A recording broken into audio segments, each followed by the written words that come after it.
Alright, how are you doing? So I wanted to have a wee chat with you around my kind of thoughts and feelings in terms of where I'm at with megaliths.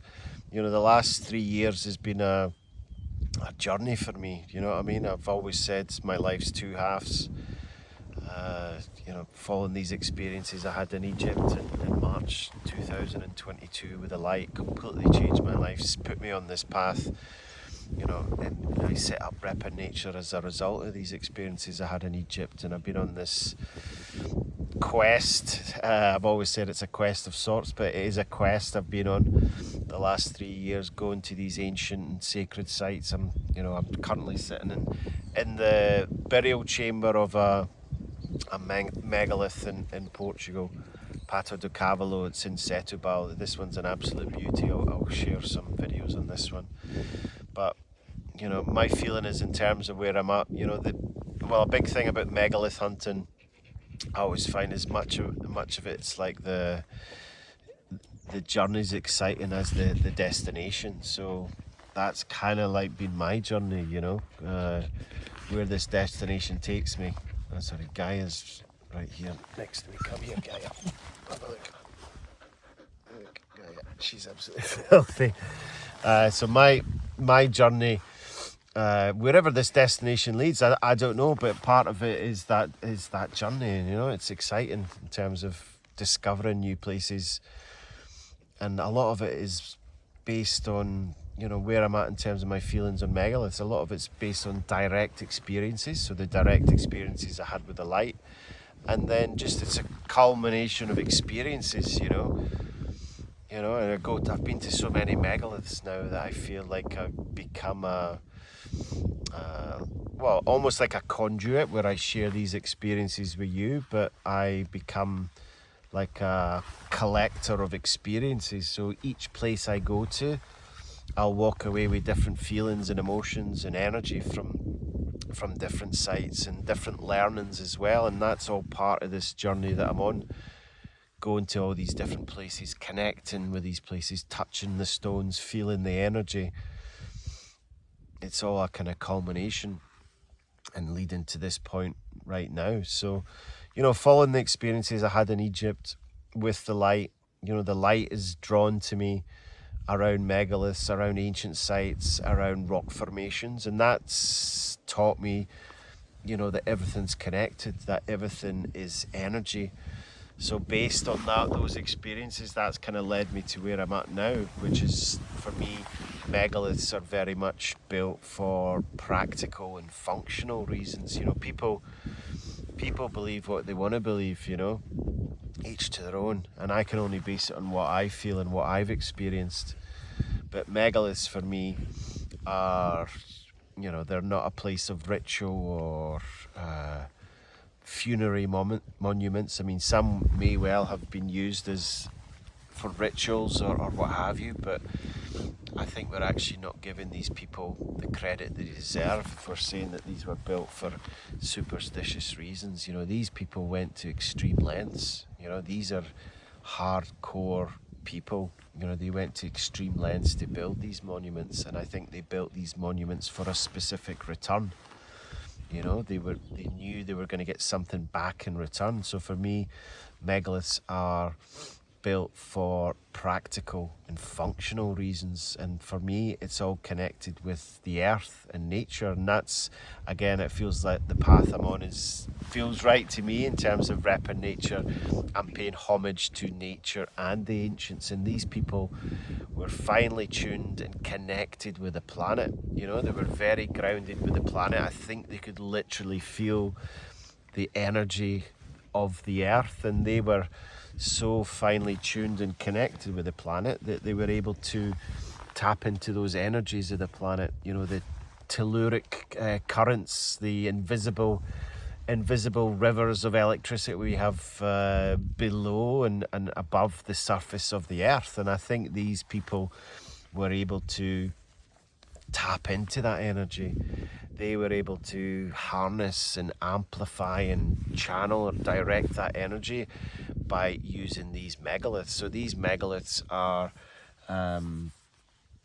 like, acupuncture needles, you know, scattered across the planet.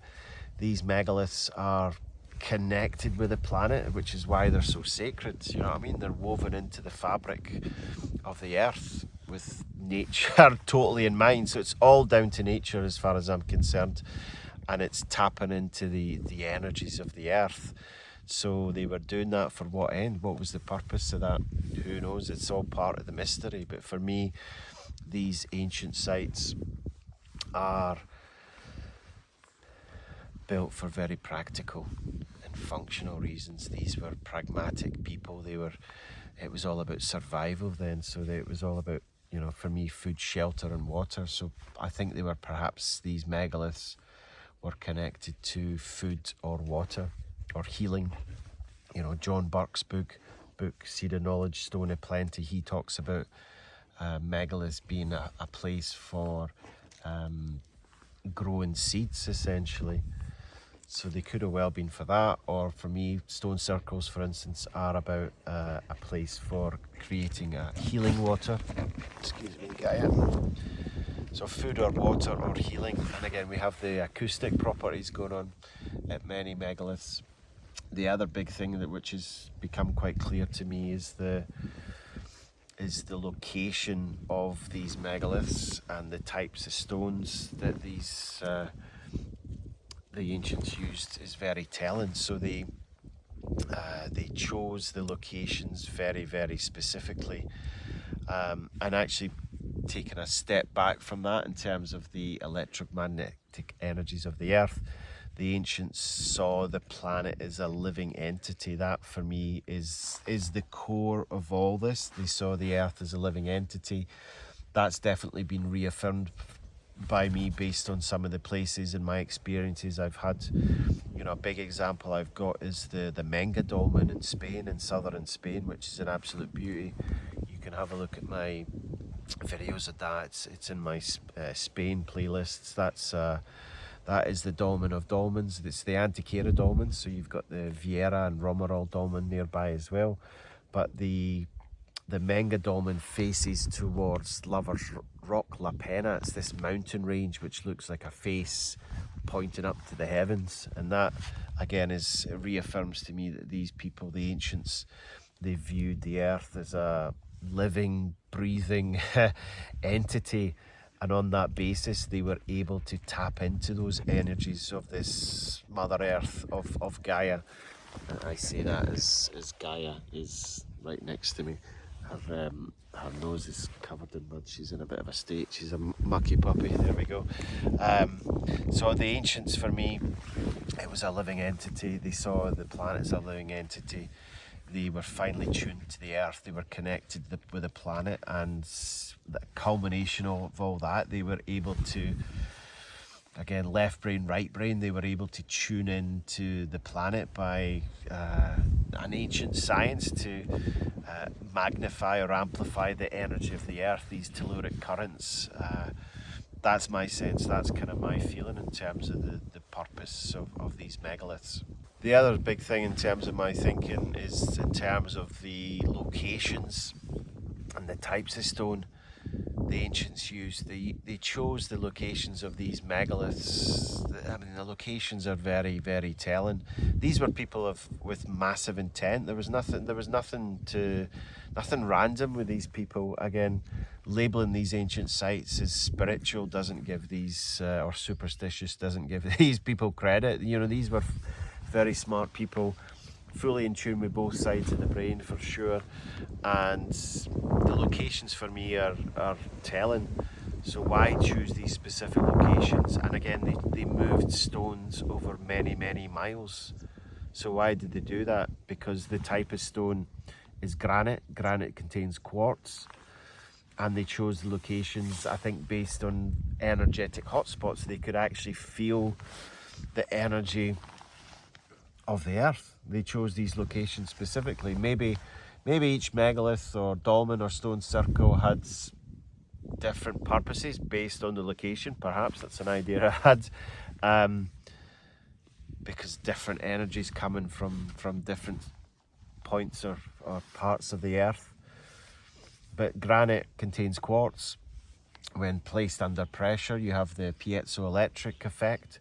So there's electrical properties going on there with granite. So these stones are almost like giant batteries reacting with the earth. So that's kind of where I'm at in terms of my thinking. As I said, this is very much a journey for me. It's a quest, you know, basing my kind of thoughts and feelings based on, you know, obviously my research and the places I go to, but also in terms of connecting and feeling and experiencing these places. You know, research will take you so far in terms of what can be found, you know, direct evidence. However, there is also a wee bit of a leap of the imagination for sure, because we're all absolutely speculating and people choose what they want to believe.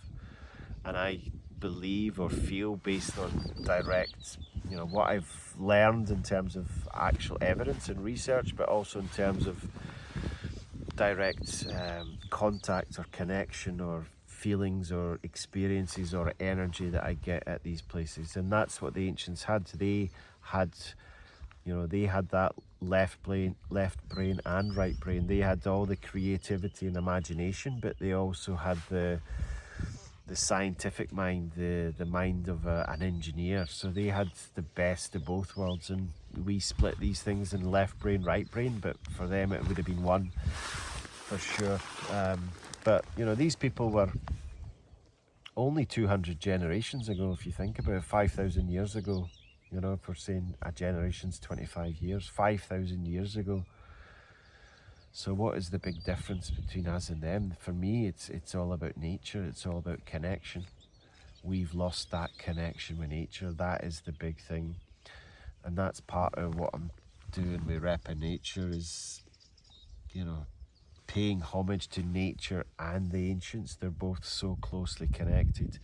These people had that connection with nature, and that 200 generations, that big gap for me is that connection with nature and the planet. So there we go. So there's a few thoughts on the purpose of megaliths as I sit inside this beautiful burial chamber here in Setúbal in Portugal.